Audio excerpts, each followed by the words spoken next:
Hello, আজকে আমরা শুরু করব স্থির তড়িতের প্রথম লেকচার, মানে স্থির তড়িৎ অধ্যায়টা আমরা শুরু করতেছি। এটা হলো আমাদের পদার্থবিজ্ঞানের 10ম অধ্যায়। তো চলো শুরু করি। সবার প্রথমে এই স্থির তড়িৎ সম্পর্কে পড়তে গেলে আমাদের যে জিনিসটা জানা লাগবে সেটা হলো চার্জ বা আধান। চার্জ বা আধান কি? তো চলো আমরা ফান্ডামেন্টালস থেকে শুরু করি। আমাদের পরমাণু ক্ষুদ্র ক্ষুদ্র কণা দ্বারা গঠিত, এটা আমরা জানি, এটা আমরা রসায়নে পড়ছি, হ্যাঁ, মানে কেমিস্ট্রিতে পড়ছি। ক্ষুদ্র ক্ষুদ্র কণা, ক্ষুদ্র ক্ষুদ্র কণার ভিতরে নিউক্লিয়াসে থাকে কি প্রোটন নিউট্রন, আর বাইরে থাকে কি ইলেকট্রন, তাই না? এগুলো আমরা জানি। পরমাণু কি ক্ষুদ্র ক্ষুদ্র কণা দিয়ে গঠিত। এই পরমাণু গঠনকারী ক্ষুদ্র ক্ষুদ্র কণাগুলোর একটা ফান্ডামেন্টাল বা মৌলিক বৈশিষ্ট্য আছে, ঠিক আছে? তো এদের ওই মৌলিক বৈশিষ্ট্যটার কথা একটু পরে বলতেছি। তার আগে বলে নিই, আমরা এটাও জানি যে প্রোটন পজিটিভ চার্জড আর ইলেকট্রন নেগেটিভ চার্জড, তাই না? এইটাও জানি আমরা নিউট্রনের কি কোনো চার্জ নাই, নিউট্রন নিউট্রাল মানে চার্জহীন, তাই না? এগুলো আমরা জানি। তো চার্জড, পজিটিভ চার্জড বলতে আসলে কি বোঝাচ্ছে? আসলে বোঝায়, সংজ্ঞাটা লিখি চার্জের, তাহলে ক্লিয়ার হবে যে পরমাণু গঠনকারী মৌলিক কণাসমূহের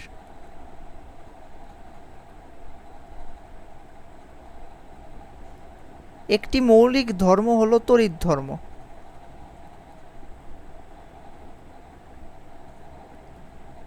ধর্ম হলো তড়িৎ ধর্ম। এই ধর্ম যা দ্বারা নিয়ন্ত্রিত হয় তাকেই চার্জ বলে। চার্জ বা আধান যেটাই বলো, তাকেই সেটা বলা হয়। নিয়ন্ত্রিত হয় তাকেই চার্জ বা আধান বলে। তাহলে পজিটিভলি চার্জড বলতে আসলে কি বোঝাচ্ছে? যে এটার কাছে যদি আমি কোনো পজিটিভ চার্জ বস্তু আনি তাহলে সেটাকে সে বিকর্ষণ করবে, এটা আমরা জানি। আর কোনো নেগেটিভলি চার্জড বস্তু আনলে সেটাকে আকর্ষণ করবে আর কি। তো প্রোটন আর তো এরকম একটা কোয়েশ্চেন অ্যারাইজ করে, এটার অ্যান্সার আমরা আগেই জানি যে পরমাণু কেন চার্জ নিরপেক্ষ।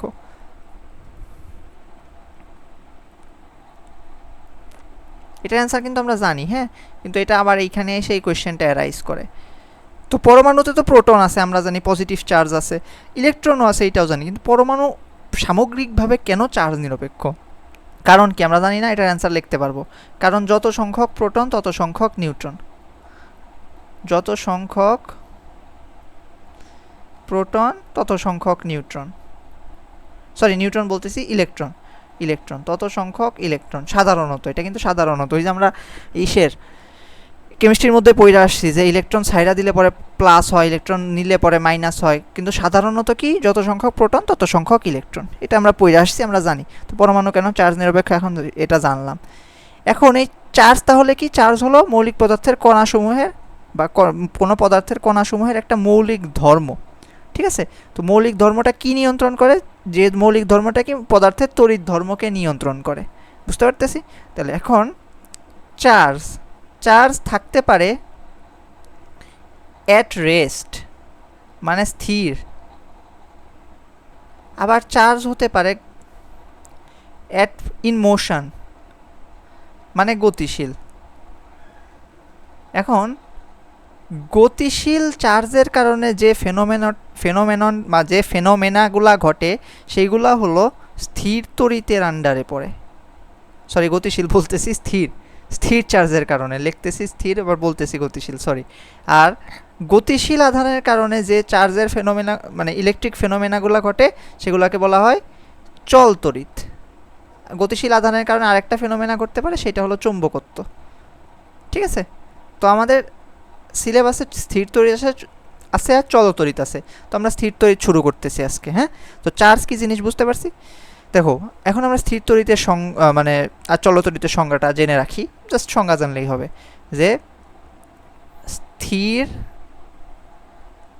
আধানের ক্রিয়াকে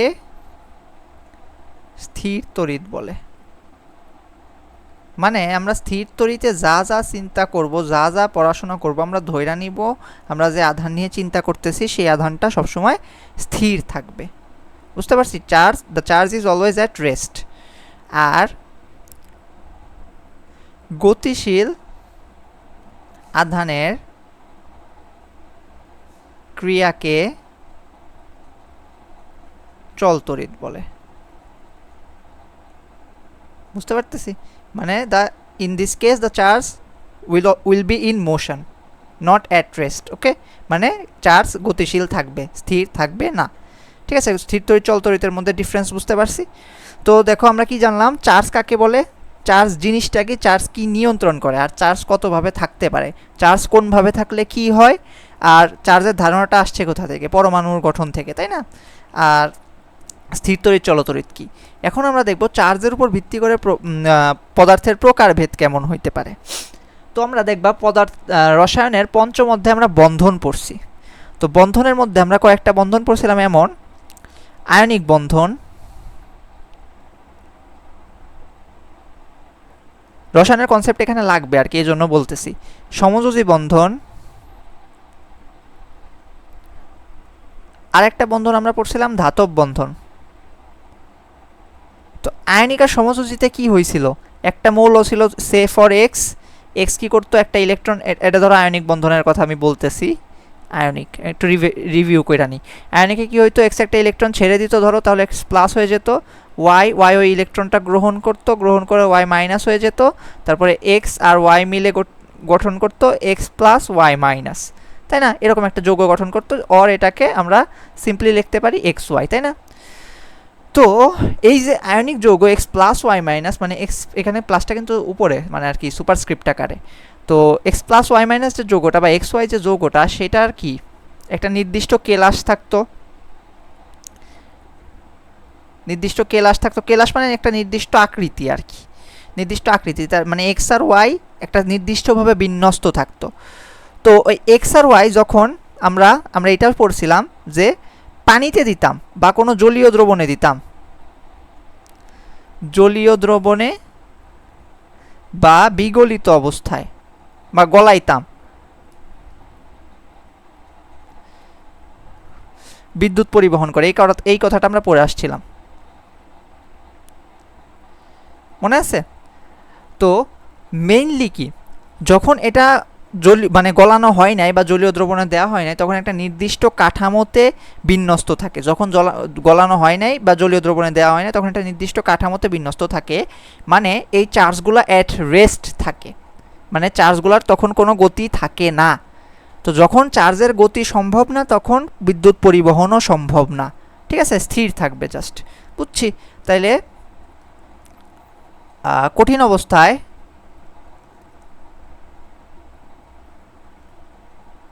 এই যে প্লাস চার্জ আর মাইনাস চার্জ, এগুলোকে চার্জ বলে না, অ্যাকচুয়ালি আয়ন বলে। তো আয়নগুলোর মধ্যে কোনো গতি থাকে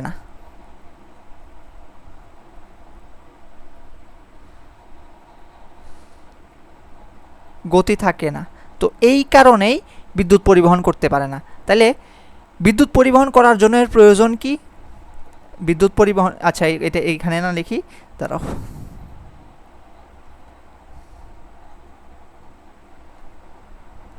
তো বিদ্যুৎ পরিবহনের জন্য প্রয়োজনীয় কথাটা কোথায় লিখে রাখবো, কোথায় লিখি, এখানে লিখি। বিদ্যুৎ পরিবহনের জন্য প্রয়োজন মুক্ত চার্জ और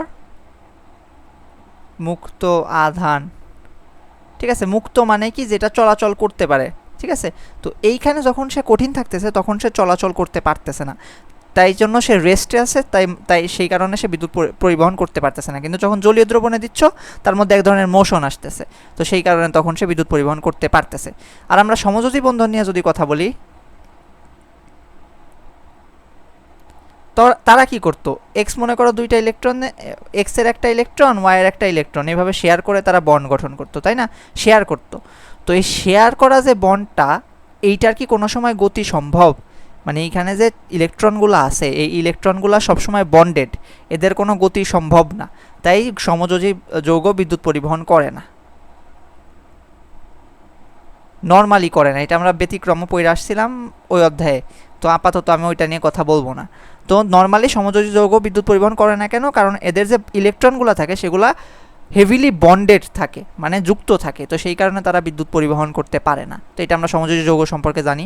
আর ধাতব যে বন্ধনটা, ওইটা নিয়ে আমরা যে পড়ছিলাম, ওইখানে আমরা কি দেখছিলাম, একটা ধাতুর মধ্যে, একটা ধাতব খণ্ডের মধ্যেই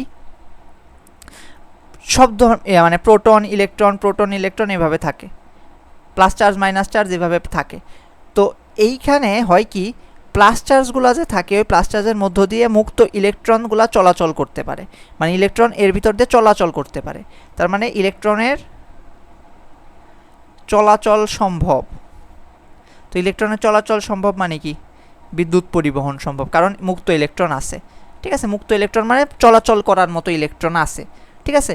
তো বিদ্যুৎ পরিবহন সম্ভব, পরিবহন করে ধাতব যৌগ ধাতু বিদ্যুৎ পরিবহন করে, এটা তো আমরা জানি না, ওইখানেই পড়ে আসছি। তো বিদ্যুৎ পরিবহনের জন্য আমার দরকার ছিল মুক্ত ইলেকট্রন আর মুক্ত আধানের। তো আমরা যখন আয়নিক যৌগকে গলিত বা জলীয় দ্রবণে নেই, তখন আমরা আধান পাই মুক্ত। ধাতব যৌগকে যখন ধাতব বন্ধন, মানে যে কোনো একটা ধাতুর মধ্যে আমরা মুক্ত ইলেকট্রন পাই, সমযোজী বন্ধনে আমরা মুক্ত ইলেকট্রন বা আধান কোনোটাই পাই না। তাই এরা সমযোজী, এরা বিদ্যুৎ পরিবহন করে না, আয়নিকগুলো জলীয় অবস্থায় করতে পারে, আর ধাতবগুলো নর্মালি বিদ্যুৎ পরিবহন করে। তাহলে চার্জের ক্রিয়ার উপর ভিত্তি করে আমরা পদার্থকে মেইনলি দুই ভাগে ভাগ করতে পারি। একটা হলো পরিবাহক, পরিবাহক বা পরিবাহী, এদের বলা হয় কন্ডাক্টর।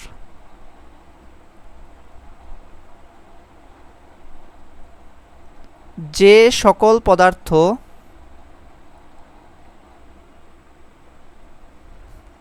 বিদ্যুৎ পরিবহন করতে পারে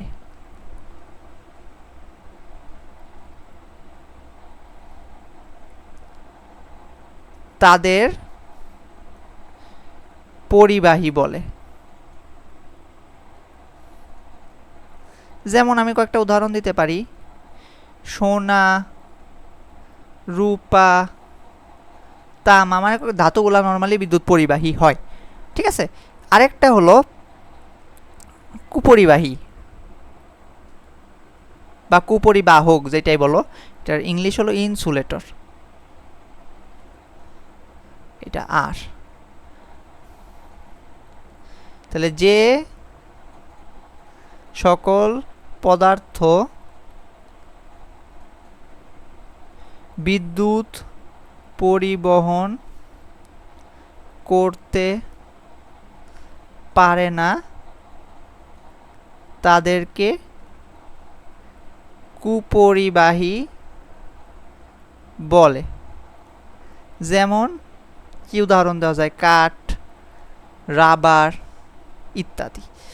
তো এই কুপরিবাহী আর পরিবাহীর সাথে চার্জের সম্পর্ক কোথায়? পরিবাহী পদার্থে মুক্ত চার্জ থাকে, মুক্ত চার্জ মেইনলি মুক্ত ইলেকট্রনকে ইন্ডিকেট করে, মুক্ত ইলেকট্রন থাকে। আর পরিবাহী পদার্থে মুক্ত চার্জ থাকে, আর কুপরিবাহী পদার্থে মুক্ত চার্জ বা ইলেকট্রন থাকে না। ক্লিয়ার হয়েছে? তো এই চার্জের কনসেপ্ট কই থেকে আসলো? এদের মধ্যে মুক্ত চার্জ থাকে না, তাই এরা বিদ্যুৎ পরিবহন করতে পারে না।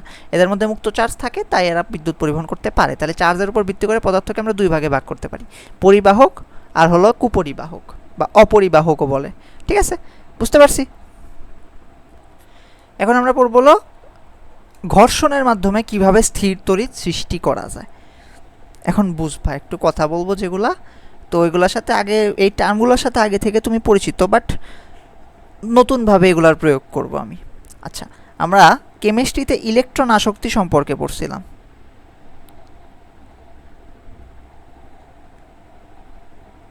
মনে আছে? পর্যায় সারণীর অধ্যায়ে ইলেকট্রন আসক্তি সম্পর্কে পড়ছি। তো তো কেমিস্ট্রিতে যে আমরা ইলেকট্রন আসক্তি সম্পর্কে পড়ছি, ইলেকট্রন আসক্তি আমাদের একটা সংজ্ঞা ছিল, অনেক বড় সংজ্ঞা। কি সংজ্ঞা ছিল? যে এক মোল ইলেকট্রনের সরি কোনো মৌলকে এক মোল করে ইলেকট্রন গ্রহণ করে এক মোল ঋণাত্মক আধানে পরিণত হইতে যত শক্তি নির্গত হয় তাকে কি ইলেকট্রন আসক্তি বলে, মনে আছে? তো এত বড় একটা সংজ্ঞা পড়ছিলাম, নির্গত হয়, ঠিকই বলছিলাম। তো ইলেকট্রন আসক্তিকে আমি যদি সিম্পল টার্মসে বলতে চাই, ইলেকট্রন গ্রহণের প্রবণতা। যদি আমি সহজ টার্মে বলতে চাই, মানে সহজভাবে বলতে চাই, তো ইলেকট্রন গ্রহণের প্রবণতাকেই আমরা ইলেকট্রন আসক্তি বলতে পারি। তো আমরা কেমিস্ট্রি চতুর্থ অধ্যায়ে পড়ছি হলো গিয়ে মৌলসমূহের ইলেকট্রন আসক্তি। এখন আমরা বিভিন্ন পদার্থের ইলেকট্রন আসক্তির মধ্যে তুলনা করে সেগুলোর মাধ্যমে কীভাবে স্থির তড়িৎ তৈরি করা যায় সেটার উদাহরণ চিন্তা করব। তো দেখো, আমি তোমাকে একটা বেসিক, একদম তুমি নিজে দেখছো এরকম একটা উদাহরণ দেই। চুলে চিরুনি ঘষে কাগজ তোলা, এই কাজটা তোমরা মনে হয় সবাই করছো মোটামুটি। তো চুলে যখন চিরুনি ঘষো তখন হচ্ছে কি, চিরুনির মধ্যে চুল থেকে, তো সাধারণত যখন চিরুনি ঘষো তুমি চুলে, তখন হয় কি, এই ধরো তোমার মাথায় যেটা হলো চুল, এগুলো হলো চুল, তো তুমি ঘষতেছো চিরুনি, চিরুনি দেখতে মনে করো এরকম। তো হইতেছে কি, চুলগুলা তখন নেগেটিভলি চার্জড হইতেছে আর চিরুনি পজিটিভলি চার্জড হইতেছে। কেন এমন হচ্ছে? তো কারণ হলো চুলের ইলেকট্রন আসক্তি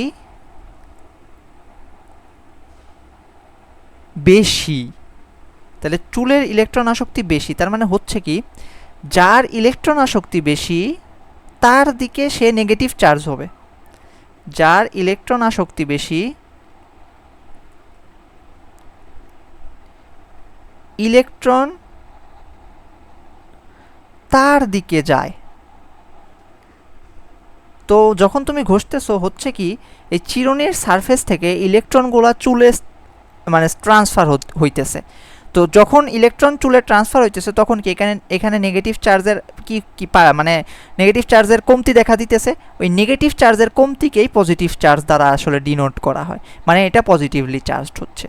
তো ইলেকট্রন যাচ্ছে কিসের দিকে? চুলের দিকে। তাহলে চুল হচ্ছে নেগেটিভলি চার্জড, আর ইলেকট্রনের কমতি দেখা দিতেছে চিরুনির মধ্যে, তাই চিরুনি হচ্ছে পজিটিভলি চার্জড। তাহলে যার ইলেকট্রন আসক্তি বেশি হয়, ইলেকট্রন তার দিকে যায়।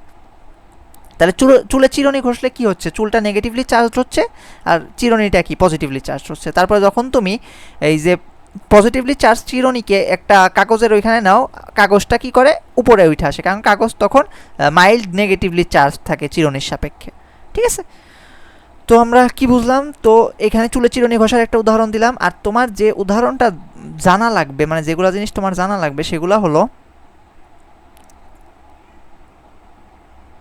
ফ্লানেল কাপড়, এটা এক ধরনের কাপড়, ও ইবোনাইট দ্বন্দ্ব, এইটা তোমার জানতে হবে। রেশমি কাপড় ও কাঁচদণ্ড, এইটা তোমার জানতে হবে। আরেকটা তোমার জানতে হবে পশমি কাপড় ও প্লাস্টিক। তো কোনটা কিভাবে কাকে অ্যাট্রাক্ট করে, কোনটার ইলেকট্রন আসক্তি কার সাপেক্ষে বেশি, তো আমরা সেগুলো একটু জানবো এখন। হ্যাঁ, ও তার আগে আরেকটা কথা বলে নিই, পশমি কাপড় আর ফ্লানেল কাপড় একই কথা। হ্যাঁ, তো ফ্লানেলেরই আরেক নাম পশমি আসলে। তো মেইনলি ঘর্ষণের কারণে চার্জ কীভাবে সৃষ্টি হচ্ছে আমরা সেটা আরেকবার প্রিভিউ করে নিই। তো তুমি যখন ঘষতেছো তখন হচ্ছে কি, ইলেকট্রনের ট্রান্সফার হইতেছে, ইলেকট্রনের সামান্য ট্রান্সফার হইতেছে, তাই একটা অবজেক্ট হচ্ছে নেগেটিভলি চার্জড আর একটা অবজেক্ট হচ্ছে পজিটিভলি চার্জড। কার দিকে নেগেটিভ চার্জ যাচ্ছে? যার ইলেকট্রন আসক্তি বেশি তার দিকে যাচ্ছে। আর অন্য মৌলটা মানে অন্য পদার্থটা কি পজিটিভলি চার্জড হচ্ছে। তো ফ্লানেল কাপড় আর ইবোনাইট দণ্ডের ভিতরে ফ্লানেল কাপড়ের ইলেকট্রন আসক্তিটা হলো ইবোনাইট দণ্ড থেকে কম। তার মানে এইটার জন্য ফ্লানেলের ইলেকট্রন আসক্তি কীভাবে লিখব? ইলেকট্রন আসক্তি এইভাবে লিখি, ইলেকট্রন আসক্তি ফ্লানেলের কম, তাহলে কীভাবে লিখি? Flannel smaller then ebonite.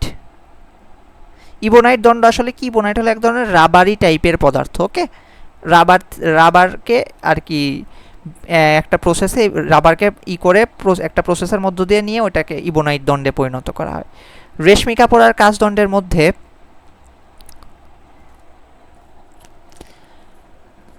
রেশমি কাপড়ের ইলেকট্রন আসক্তি বেশি। আচ্ছা, রেশমি কাপড়ের আরেকটা নাম আছে, সেটাকে সিল্কও বলা হয়। ওকে, সিল্ক। রেশমি কাপড়ের বেশি কাঁচ দণ্ড অপেক্ষা। আর ফ্লানেলার প্লাস্টিকের মধ্যে ওই ফ্লানেলার ইবোনাইটের মতোই, ফ্লানেলের কম, প্লাস্টিকের বেশি। সরি, চিহ্ন ভুল দিলাম, প্লাস্টিকের বেশি। তো দেখো, যখন তুমি একটা ফ্লানেল কাপড়কে ইবোনাইট দণ্ডে ঘষবা, মানে কোনো ইবোনাইট দণ্ডকে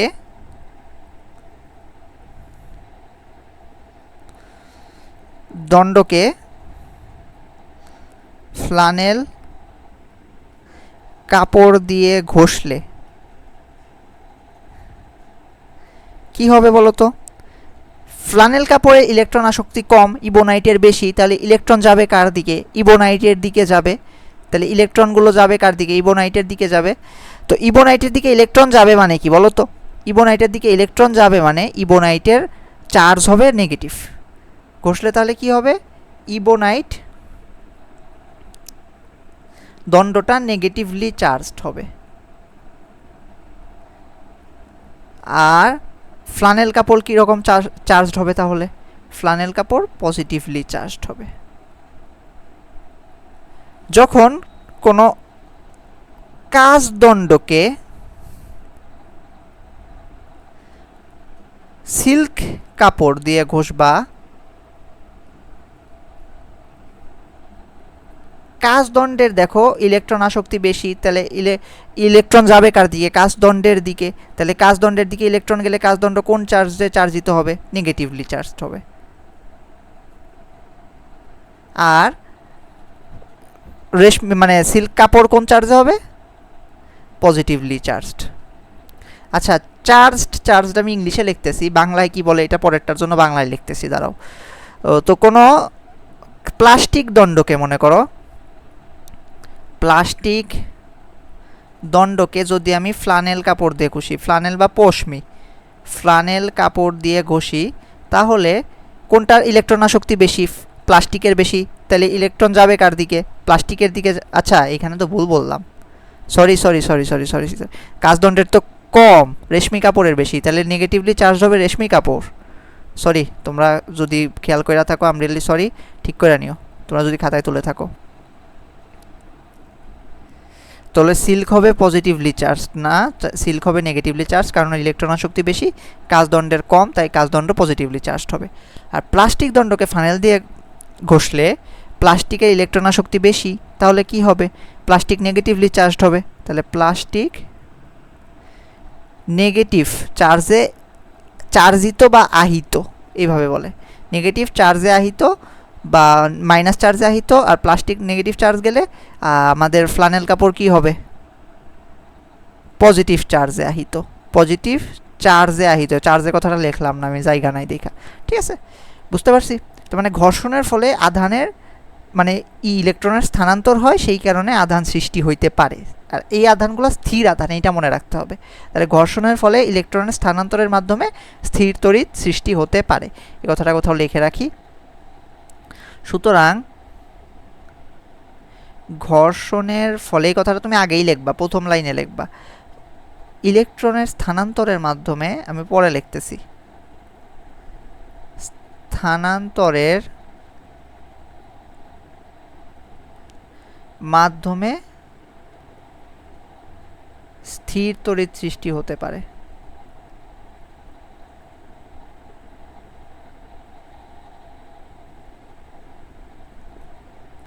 দেখো, এতক্ষণ আমরা দেখলাম ঘর্ষণের মাধ্যমে কিভাবে স্থির তড়িৎ তৈরি হয় সেইটা। এখন আমরা এই কনসেপ্টটাকে আরেকটু মানে এক্সপ্যান্ড করব, দেখব যে কিভাবে এই তিনটা জিনিস কাজে লাগাইয়া আমরা যে কোনো ধরনের আধানে কোনো বস্তুকে আহিত করতে পারি। ঠিক আছে, তো দেখো শুরু করা যাক। তো এই আহিত করার প্রসেসের নাম হইল আবেশ।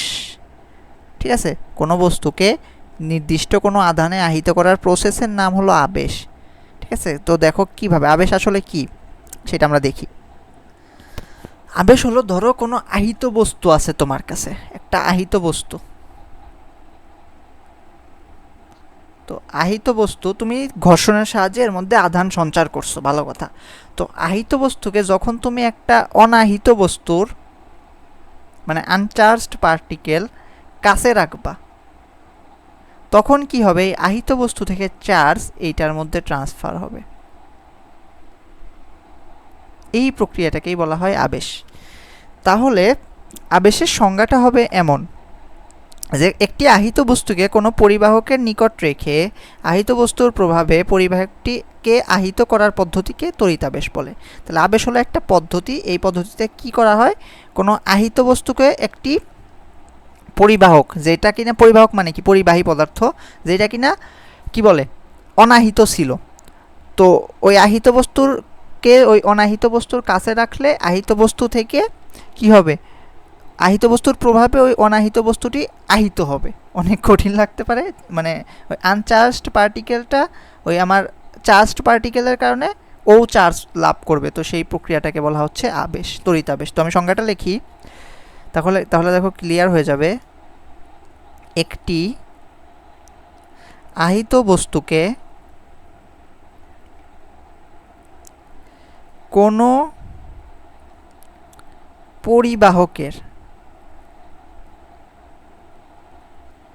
নিকট রেখে ওই পরিবাহককে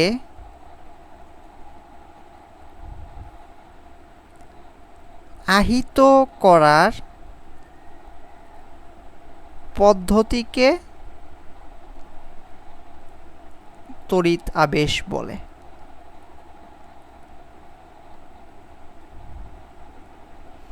তড়িৎ আবেশের সাথে রিলেটেড কিছু টার্মস আছে, তো আমরা ওই টার্মসগুলো দেখার আগে তড়িৎ আবেশ জিনিসটা কেমন হয় সেটা একটু বুঝি।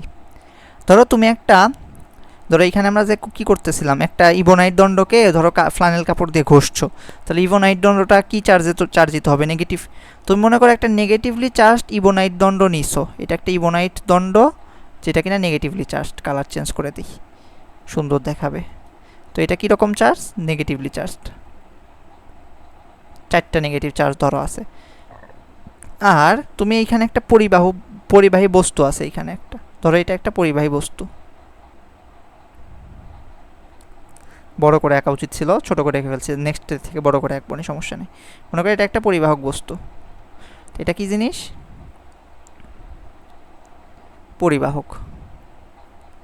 তো পরিবাহক বস্তুতে কি নর্মালি পরিবাহী কেমন হয়, নর্মালি ধাতুর কথা চিন্তা করি, ধাতুতে কি থাকে, প্লাস চার্জও থাকে, মাইনাস চার্জও থাকে। তো আমরা এই কথাটা কোথাও লিখি না, একটু লেখা দরকার ছিল। তো আমরা এইটা জানি, পজিটিভ চার্জ, এভাবে না লিখি, দাঁড়াও কেটে দিই, সরি এই কথাটা একটু লেখা দরকার।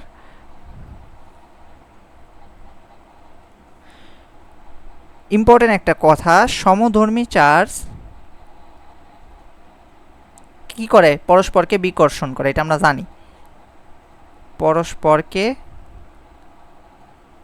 বিকর্ষণ করে। এটা আমরা কিভাবে জানি, তুমি একটা পরীক্ষা করে দেখতে পারো। তোমাকে বলি, তুমি করবা, বাসায় বেলুন কিনবা, বুঝছো, দুইটা বেলুনকে তুমি ফুলায়া মাথায় ঘষবা, ঠিক আছে, একটাকে আগে মাথায় ঘষবা, ঘষা তুমি দেখবা কি, যখন তুমি বেলুনটাকে ছাড়াইতে চাইতেছো তখন তোমার চুলটাকে সে টেনে নিচ্ছে। কারণ কি, ওই যে চুলে ঋণাত্মক চার্জের সৃষ্টি হয়, বেলুনে ধনাত্মক চার্জের সৃষ্টি হয়, তো ধনাত্মক আর তাহলে ওরা বিপরীতধর্মী চার্জ, তাহলে বিপরীতধর্মী চার্জ পরস্পরকে কি করতেছে, টেনে নিচ্ছে, মানে কি আকর্ষণ করতেছে, চার্জ পরস্পরকে আকর্ষণ করে। তাহলে এইটা প্রমাণ করতে পারলাম আমি কি, ওই বেলুনের ওই ঘটনা দিয়ে। আবার তুমি ধরো করলা কি, দুইটা বেলুনকে একসাথে ঘষলা, তারপর দুইটা বেলুনকে একসাথে একই মানে ছেড়ে দিলা আর কি হাওয়ায়, তুমি দেখবা কি বেলুন দুইটা পরস্পর থেকে দূরে সরে যাবে। তাহলে এটা দ্বারা আমরা বুঝতে পারি সমধর্মী চার্জ পরস্পরকে বিকর্ষণ করে। তো দেখো এইখানে নেগেটিভ, এই যে পরমাণু ছিল, পরমাণুর ভিতরে নেগেটিভ চার্জও ছিল, ধরো 4টা দিলাম, এইটার ভিতরে ধরো পজিটিভ চার্জকে কি কালার দিব, ধরো এই কালার দিলাম, পজিটিভ চার্জও ছিল। এখন যখন তুমি নেগেটিভ চার্জকে এর কাছে আনছো তখন কি নেগেটিভ নেগেটিভ বিকর্ষণ করবে না? বিকর্ষণ করে কি করবে দেখো তো। নেক্সট আমি আর একটা চিত্র আঁকাই। যখন এই যে মনে করো দণ্ডটা বড় করে আঁকাই, এবার তুমি এই হলো তোমার পরিবাহক বস্তু। তো যখন তুমি কাছে আনছো তখন কি হবে, নেগেটিভ চার্জগুলো বিকর্ষণ করবে পরস্পরকে। তো বিকর্ষণ করলে কি হবে, নেগেটিভ চার্জগুলো দূরে সরে যাবে। তো এইখানে কোন চার্জগুলো থাকবে, এইখানে তো 4টা নেগেটিভ ছিলই, তো এইখানে থাকবে পজিটিভ চার্জগুলা। কীরকম চার্জগুলা, কি কালার দিছিলাম, রেড দিছিলাম মেবি, পজিটিভ চার্জগুলা। তো মেইনলি এইখানে যে কয়টা ইলেকট্রন আছে এইখানে ততগুলা পজিটিভ থাকবে, আর পরমাণুর বাকি অংশের কথা আমরা চিন্তা করলাম না। এখানে মনে করো আরও ছিল, ঠিক আছে, আমরা 4টা করে ধরছি কারণ এখানে 4টা আছে। তো এই 4টার কারণে এখানে পজিটিভ চার্জ 4টা সৃষ্টি হবে, এখানে নেগেটিভ চার্জের সৃষ্টি হবে।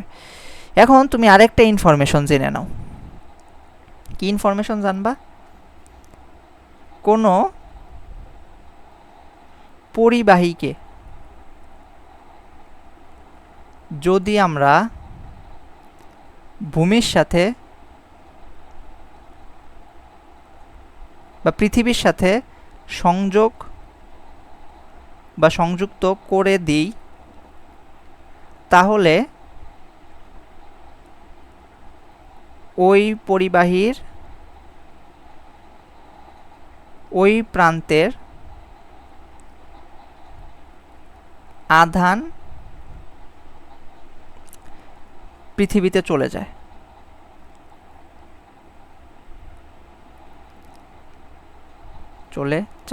ঠিক আছে, তো এইটাকে মনে করো এই কাজ করার পরে আমরা এটাকে ভূসংযুক্ত করে দিতে চাচ্ছি। এই যে মনে করো আর এই যে আমার দণ্ড, পরিবাহক দণ্ড, তো আমরা কি করতে চাচ্ছি, এটাকে ভূসংযুক্ত করে দিচ্ছি। ভূসংযুক্ত করার চিহ্নটা হলো যে এরকম, এই পাশে মনে করো ভূসংযুক্ত করলাম, এই যে এরকম চিহ্ন, ঠিক আছে, ভূসংযুক্ত করে দিচ্ছি, মানে এটা দ্বারা বোঝায় ভূসংযুক্ত করে দিচ্ছি। আসলে পৃথিবীকে বলা হয় চার্জের বা আধানের আহার বলতেছে আধার। তো এইখানে অসংখ্য চার্জ আছে পৃথিবীতে। তো পৃথিবীর সাথে যখন তুমি সংযোগ দিয়ে দাও তখন হয় কি, এখানে নেগেটিভই থাক পজিটিভই থাক, ওইটা পৃথিবীর দিকে ফ্লো করে, তো চলে যায়, তাহলে এই পাশ ফাঁকা হয়ে যাবে আর এই পাশে পজিটিভ চার্জগুলো থাকবে। তো পজিটিভ চার্জগুলো থাকবে আর এইটার তো নেগেটিভ চার্জ ছিলই। এখন তুমি যখন এই দণ্ডটাকে সরায় নিবা তখন কি হবে, তখন দেখো আমি সরায় নিলাম, মনে করো দণ্ডটা সরায় নিছে, এখন জাস্ট বস্তুটা আছে। তো তখন হবে হলো এই যে 4টা পজিটিভ চার্জ তুমি পাইছিলে না, এই 4টা পজিটিভ চার্জ পুরা পরমাণুতে ছড়ায় যাবে। তাহলে কি হইলো বুঝতে পারতেছি, মানে নেগেটিভ চার্জের কারণে পজিটিভ চার্জগুলো নেগেটিভের কাছে আসলো, পরে নেগেটিভগুলো দূরে সরে গেল, তারপরে ওইটাকে ভূসংযুক্ত করে দিলা, তাহলে ওইটা পৃথিবীতে চলে গেল, পরে দণ্ড সরায় নিলে এখন এই পজিটিভ চার্জেই চার্জিত হয়ে গেল বস্তু থেকেই পজিটিভ চার্জের আধিক্য দেখা গেল। বুঝতে পারছি? তো কিভাবে আবেশ প্রক্রিয়াটা কাজ করে এটা বুঝতে পারছি। তো দেখো এখানে কয়েকটা টার্মস আছে, টার্মসগুলা কি কি। প্রথমে বলছে আবেশী আধান। আবেশী আধান কি, দাঁড়াও কালো কলমের কালিটা চেঞ্জ করি। আহিত, দাঁড়াও সংখ্যাটা ভালো করে দেই, আহিত লিখবো না, লিখবো যে বস্তু বা পদার্থ দ্বারা অপর কোনো বস্তুকে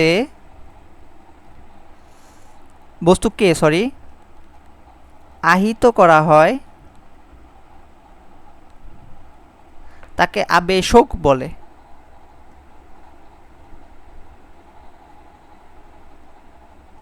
আবেশকের চার্জকে আবেশী চার্জ বলে।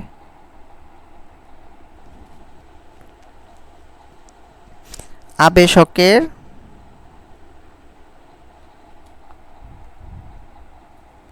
চার্জকে আবেশী চার্জ বা ইনডিউসিং চার্জ বলে। আরো যদি শর্টে সংজ্ঞা দিতে চাও তাহলে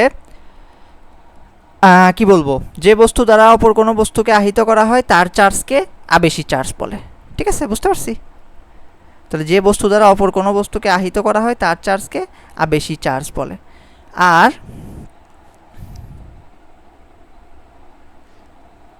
আবেশিত বস্তুতে যে পরিমাণ, আবেশিত হবে না, সরি, আবিষ্ট হবে, আবেশিত লিখে ফেলছি, সরি, আবিষ্ট, একটা আবেশক আর একটা আবিষ্ট বস্তু, যে পরিমাণ চার্জ আবিষ্ট হয় তাকে আবিষ্ট আধান বলে, ইনডিউসড চার্জ বলে। ঠিক আছে, একটা হলো আবেশক বস্তু বা আবেশী বস্তু, আর একটা হলো আবিষ্ট বস্তু বা আবিষ্ট বস্তুই বলে। আর আবিষ্ট এটা কিন্তু ট, হ্যাঁ। তো আবিষ্ট বস্তুতে যে পরিমাণ আধান আবেশিত হয় তাহলে সেটাকে বলে ইনডিউসড চার্জ। যেমন এইখানে দেখো, এইখানে আবেশী চার্জ ছিল এই চারটা, আর আবেশক চার্জ হয়েছে এই চারটা, এই যে এই চারটা হলো আবেশক, সরি, আবিষ্ট চার্জ, বলছি, আবিষ্ট চার্জ। ঠিক আছে, এরপর আরও দুইটা টার্ম আছে, বদ্ধ আধান আর হলো মুক্ত আধান। তো দেখো এইখানে আসি আমরা। তো দেখো এই পয়েন্টটার কথা চিন্তা করো, মানে এই স্টেপের কথা চিন্তা করো। দেখো কি হচ্ছে, এই নেগেটিভ চার্জগুলোকে এই পজিটিভ চার্জ দ্বারা অ্যাট্রাক্টেড হচ্ছে, মানে কি এদের মধ্যে আকর্ষণ বল আছে। এদের সাথে এই পাশের নেগেটিভ চার্জের কি কোনো আকর্ষণ বল আছে? হ্যাঁ, নাই, মানে এই প্রান্তের আর কি কোনো আকর্ষণ নাই, তাহলে এদের বলা হয় মুক্ত, আর এরা যেহেতু আকর্ষণ বলের দ্বারা আবদ্ধ তাই এদের বলা হয় বদ্ধ। তো সংজ্ঞা কিভাবে লিখব? আবিষ্ট বস্তুর, আবিষ্ট পরিবাহকের, অ্যাকচুয়ালি আবিষ্ট পরিবাহকের যে প্রান্ত আবেশী পরিবাহকের নিকটে থাকে সেই প্রান্তে যে চার্জ সৃষ্টি হয়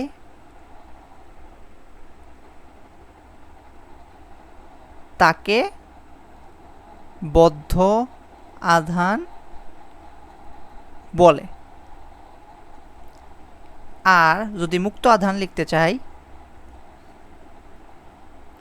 আবিষ্ট পরিবাহকের যে প্রান্তে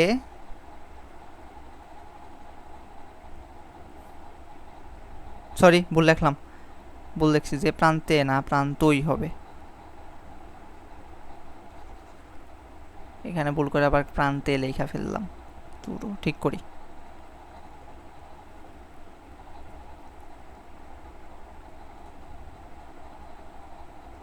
এটা প্রান্ত, হ্যাঁ, যে প্রান্ত আবেশী পরিবাহকের নিকটে থাকে তার বিপরীত প্রান্তে যে চার্জ সৃষ্টি হয় তাকে মুক্ত আধান বলে। মুক্ত আধানকে কি করা হয়? মুক্ত আধানকে ভূসংযুক্ত করে দেওয়া হয়, না, যাতে মানে পরিবাহকটা আবেশিত হতে পারে, তাই না? এখন আমরা সেটাই দেখব, একটা কোনো পরিবাহীকে কিভাবে ধনাত্মক আধানে আহিত করতে পারি, কিভাবে ঋণাত্মক আধানে আহিত করতে পারি।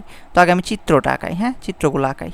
তো দেখো, এই মনে করো একটা পরিবাহক, চারটা স্টেপ আমি একটু আগেও দেখাইছি, একটু বড় করে আঁকাই।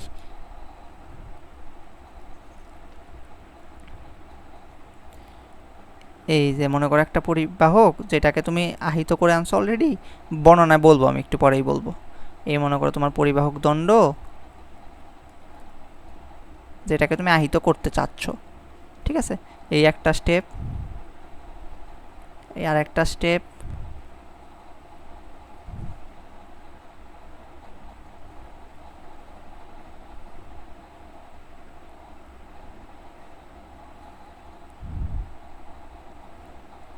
একটু আগে চারটা স্টেপ দেখাইছি না, ওই চারটা স্টেপে আবার কপি করব। এই যে 3 নাম্বার স্টেপ,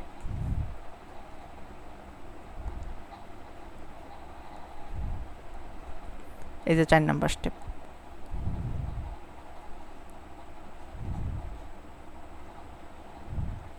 তো দেখো, তুমি মনে করো ধনাত্মক আধানে চার্জিত করতে চাচ্ছ, তাহলে তোমাকে কি লাগবে?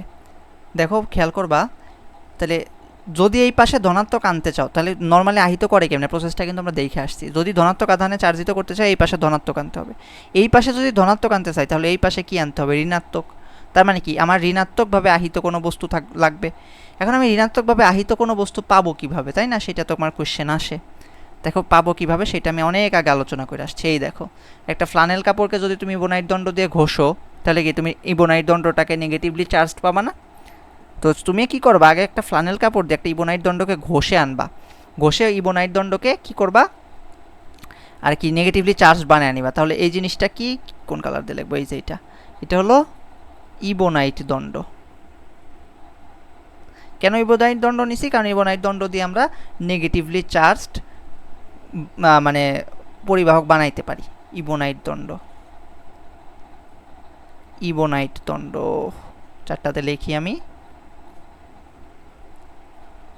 তোমাকে যখন এরকম কোয়েশ্চেন করবে কিভাবে চার্জিত করতে পারবে তখন কিন্তু তোমাকে চিত্র আঁকতে হবে, ব্যাখ্যাও লিখতে হবে। ব্যাখ্যাটা আমি বলে দিব, তুমি লিখে নিবা। দেখো ইবোনাইট দণ্ড, তো ইবোনাইট দণ্ডে কি থাকে, ধরো আমি নেগেটিভ চার্জে চার্জিত করছি, 4টা নেগেটিভ চার্জ আছে। তো যখন এই 4টা নেগেটিভ চার্জ আছে আর পরমাণুর ভিতরে ধরো অনেকগুলা নেগেটিভ পজিটিভ চার্জ আছে, আমি 4টা নিয়ে হিসাব করব। কারণ কি বলছিলাম, কারণ 4টা নেগেটিভ চার্জ থাকলে 4টা পজিটিভ চার্জই আবেশিত হবে, তাই বাকিগুলোর কথা আমরা হিসাব করব না, ঠিক আছে। তো এই ক্ষেত্রে যা কি হবে, যখন তুমি এই সংস্পর্শে রাখবা তখন হবে কি, মানে নিকটে যখন রাখবা তখন মুক্ত আধান আর বদ্ধ আধানের সৃষ্টি হবে, তাই না। তো এই পাশে কি থাকবে, পজিটিভ চার্জগুলো থাকবে, আর ওই পাশে নেগেটিভ চার্জগুলো চলে যাবে, নেগেটিভ চার্জগুলো চলে গেল। এখন তুমি কি করবা, আবার ধরো এখানে নেগেটিভ চার্জ আছে, তুমি তোমার কাজ শুধুমাত্র ধনাত্মক আধানে আহিত করা, তোমার কাছে ঋণাত্মক আধান আছে, তুমি কি করবা, ঋণাত্মক আধানকে সরাই দিতে চাবা না। তো ঋণাত্মক আধানকে সরাই কিভাবে বলো তো, ঋণাত্মক আধানকে সরায় ভূ সংযুক্ত করে, এই যে ভূ সংযুক্ত করতেছি, এটাকে কি বলতেছি, ভূ সংযুক্তকরণ। তো ভূ সংযুক্তকরণ করলে কি হবে, এই পাশে জাস্ট পজিটিভ চার্জগুলো থাকবে। তারপরে তুমি কি করবা, ইবোনাইট দণ্ডটাকে সরায় আনিবা। তো সরায় নিলে পরে এখন এই পজিটিভ চার্জগুলো থেকেই যাবে, কারণ নেগেটিভ চার্জগুলো চলে গেছে অলরেডি। চলে গেলে তাহলে কি অলরেডি এইটাকে সরায় নিছো তুমি, তাহলে সরায় নিলে কি হবে, ওই পজিটিভ চার্জগুলো থেকেই যাবে। কেন থেকে যাবে, কারণ পরমাণুতে তো মনে করো টোটাল 50টাই পজিটিভ চার্জ 50টা নেগেটিভ চার্জ ছিল, কারণ কি পরমাণু শুরুতে তো চার্জ নিরপেক্ষ থাকে। তো তুমি এইভাবে নেগেটিভ চার্জ আর পজিটিভ চার্জকে আলাদা করে ফেলছো মনে করো আবেশ প্রক্রিয়ায়, তারপরে তুমি এটাকে গ্রাউন্ড করে দিলা, মানে ভূসংযুক্তকরণ করে দিলা, তাহলে কি নেগেটিভ চার্জগুলো কমে গেল। তাহলে এখন তোমার কাছে 4টা নেগেটিভ চার্জ কমে গেছে, মানে কি 46টা নেগেটিভ চার্জ আছে, 4টা পজিটিভ চার্জ আছে। তাহলে কি ওই 46টা নেগেটিভ চার্জের জন্য 46টা পজিটিভ চার্জ কী করবে, ওইটাকে পরস্পরকে নাকচ করে দিবে, আর যে 4টা এক্সট্রা আছে ওই 4টা পুরা পরমাণুতে ছড়ায় পড়বে। বুঝতে পারতেছি এইভাবে, তো আমি ছড়ায় পড়াটা এইভাবে দেখাই নর্মালি, ঠিক আছে। তার মানে স্টেপ কোনটা কত কত, এইটা হলো 1 নাম্বার স্টেপ, কি করছি, এটা 2 নাম্বার স্টেপ, এটা 3 নাম্বার স্টেপ, এটা 4 নাম্বার স্টেপ। তো বর্ণনা কিভাবে লিখব, বর্ণনা লিখব, প্রথমে একটি ইবোনাইট দণ্ডকে ফ্লানেল কাপড় দিয়ে ঘষে ঋণাত্মক আধানে আহিত করে নেই, ঠিক আছে। বর্ণনা শুনে লিখে নিবা।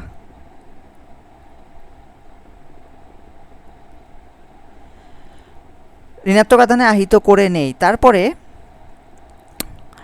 পরিবাহকের নিকট ঋণাত্মক আধানে আহিত মানে ইবোনাইট দণ্ডটিকে নিয়ে আসি। এর ফলে পরিবাহকের এক প্রান্ত ধনাত্মক আধানে আবিষ্ট হবে এবং অপর প্রান্তে মুক্ত কি ঋণাত্মক আধানের সৃষ্টি হবে। মানে বদ্ধ আধান মুক্ত আধানের কনসেপ্ট একটু আগে পড়ছি। তো এক প্রান্তে কি ধনাত্মক আধান আহিত হবে আর এক প্রান্তে মুক্ত ঋণাত্মক আধানের সৃষ্টি হবে। তো ঋণাত্মক আধানের প্রান্তকে ভূ সংযুক্ত করে দেই, ফলে পরমাণুতে ধনাত্মক আধানের আধিক্য সৃষ্টি হবে এবং দাঁড়াও ভূসংযুক্ত করে দেয় এই কথাটার পরে একটু যেটা বললাম এটা লিখো না, এরপরে লিখবা এরপরে ইবোনাইট দণ্ডটিকে সরিয়ে নেই। এখন পরমাণুতে ধনাত্মক আধানের আধিক্য সৃষ্টি হয়েছে, এই ধনাত্মক আধান পুরো পরমাণুতে ছড়িয়ে পড়বে এবং ভুল বলতেছি, পরিবাহকে ধনাত্মক আধানের সৃষ্টি হয়েছে এবং এই ধনাত্মক আধান পুরো পরিবাহকে ছড়িয়ে পড়বে এবং পরিবাহীটি কি ধনাত্মক আধানে আহিত হবে। বুঝতে পারছি? তো আবার আমি একবার রিভিউ করি। তো প্রথমে কি করতে হয়েছে, একটা ইবোনাইট দণ্ডকে ফ্লানেল কাপড় দিয়ে ঘষে ঋণাত্মক আধানে আহিত করে নেই। তারপর ইবোনাইট দণ্ডটিকে কিসের কাছে আনি, পরিবাহকের কাছে আনি। ফলে পরিবাহকের এক প্রান্তে ধনাত্মক আধান সৃষ্টি হবে, ধনাত্মক আধানে আহিত হবে এবং অপর প্রান্তে মুক্ত ঋণাত্মক আধান সৃষ্টি হবে। এরপরে যে প্রান্তে ঋণাত্মক আধান সৃষ্টি হলো সেই প্রান্তকে ভূসংযুক্ত করে দেই। ফলে ভূসংযুক্ত করে দেয় এবং ইবোনাইট দণ্ডটিকে সরিয়ে ফেলি। ফলে পরমাণুতে ধনাত্মক আধানের আধিক্য সৃষ্টি হলো এবং এই ধনাত্মক আধান পরিবাহকে ধনাত্মক আধানের আধিক্য সৃষ্টি হলো এবং এই ধনাত্মক আধান পুরো পরিবাহকে ছড়িয়ে পড়ে। ফলে পরিবাহীটি ধনাত্মক আধানে আহিত হয়। বুঝতে পারছি? তো এখন দেখো ঋণাত্মক আধানে কিভাবে আহিত করব, সেম প্রসেস। আচ্ছা, বড় করে আঁকি।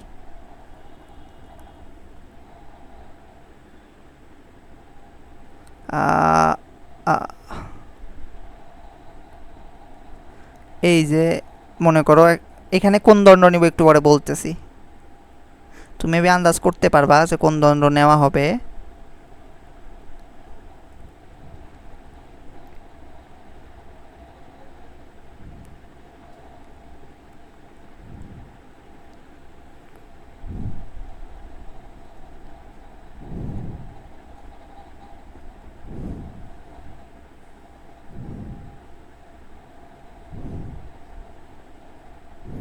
দেখো, তো আমি আধানে এইখানে দিতে চাচ্ছি মনে করো ঋণাত্মক আধান মানে নেগেটিভ। তাহলে এই পাশে কি লাগবে আমার, পজিটিভলি চার্জড কিছু লাগবে। পজিটিভলি চার্জড কিছু কোথা থেকে পাই, দেখো কাচদণ্ডকে সিল্ক দিয়ে ঘষলে পরে কি পজিটিভ চার্জিত কাচদণ্ড পাই। তাহলে আমরা কাচদণ্ডকে নিয়ে আসবো এখন। তাহলে এটা কি দণ্ড হবে, এটা হবে এইখানে কাচদণ্ড। তাহলে ঋণাত্মক আধানে আহিত করতে কি লাগবে, কাচদণ্ড। কাচদণ্ড কি খালি কাচদণ্ড নিলে হবে না, কাচদণ্ডকে আগে পজিটিভলি চার্জড বানায় নিতে হবে। বানানোর জন্য কি করে, সিল্ক দিয়ে ঘষে। তো ধরো এখানে পজিটিভ চার্জ ছিল, আগেই দিয়ে নিই সবগুলা। তো কাচদণ্ডে পজিটিভ চার্জ ছিল। কাচদণ্ডে পজিটিভ চার্জ নিতেছি কেন, কারণ আমরা নেগেটিভ চার্জে চার্জিত করতে চাচ্ছি। তো কাচদণ্ডে যখন পজিটিভ চার্জ ছিল, এইটার মধ্যে আমি যেখানে 4টা দিছি তাই 4টা নিয়ে হিসাব করব, বাকিগুলার হিসাব আমরা করব না, তাই না? এটা তো একটু আগেও বলছি, এটা তখন বলে আসতেছি। তো যখন তুমি পজিটিভ চার্জ দিছো 4টা, তখন নেগেটিভ চার্জগুলোকে এটার কাছে আসবে, কাছে এসে আহিত হবে, মানে আবিষ্ট হবে আর কি। আহিত নয়, এটা আবিষ্ট হবে, মানে আগের বারের বর্ণনায় ভুল বলছি, এবার যখন বর্ণনা বলবো ঠিক করে নিও। আর এই পাশে কি পজিটিভ চার্জ সৃষ্টি হবে, মুক্ত পজিটিভ চার্জের।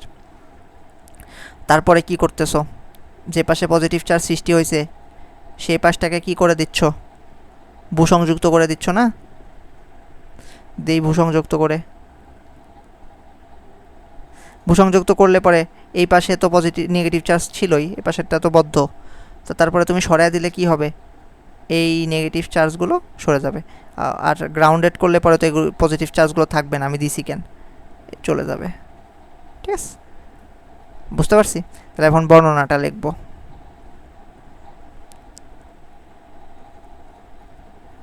বর্ণনা শুনে লিখে নাও। দেখো, প্রথমে কি করব, একটি কাচদণ্ডকে সিল্কের কাপড় দিয়ে বা রেশমি কাপড় দিয়ে ঘষে ধনাত্মক আধানে আহিত করি। এরপর কাচদণ্ডটিকে পরিবাহকের নিকটে নিয়ে আসি। নিকটে নিয়ে আসার ফলে পরিবাহকের যে প্রান্ত কাচদণ্ডের নিকটবর্তী সেই প্রান্তে ঋণাত্মক আধান আবিষ্ট হবে, এভাবে লিখব, এবং অপর প্রান্তে মুক্ত ধনাত্মক আধান আবিষ্ট হবে, এভাবে লিখবো। এভাবে লিখলে বেস্ট হবে। ঠিক আছে? তো আগের বার যে বর্ণনা লিখছো ওইটাকে একটু কারেক্ট করে নিও। মুক্ত ধনাত্মক আধান আবিষ্ট হবে। এরপরে যে প্রান্তে ধনাত্মক আধান আবিষ্ট হলো সেই প্রান্তকে ভূসংযুক্ত করে দেই। তারপরে কাচদণ্ডটিকে সরিয়ে ফেলি। এ অবস্থায় পরিবাহকের মধ্যে ঋণাত্মক আধানের আধিক্য সৃষ্টি হয়েছে। যখন কাচদণ্ড সরিয়ে ফেলা হলো, এরপরে ওই ঋণাত্মক আধানগুলো সম্পূর্ণ পরিবাহকে ছড়িয়ে পড়বে, ফলে পরিবাহকটি ঋণাত্মক আধানে আহিত হবে। বুঝতে পারছি? বুঝতে পারছি ব্যাখ্যা? তো আজকে এই অবধি, হ্যাঁ? তো এই অবধি আজকে, গুড বাই। নেক্সট দিন আমরা তড়িৎ বীক্ষণ যন্ত্র পড়ব, ওকে? তড়িৎ বীক্ষণ যন্ত্র আর সম্ভবত কুলম্বের সূত্র শুরু করতে পারি। আচ্ছা।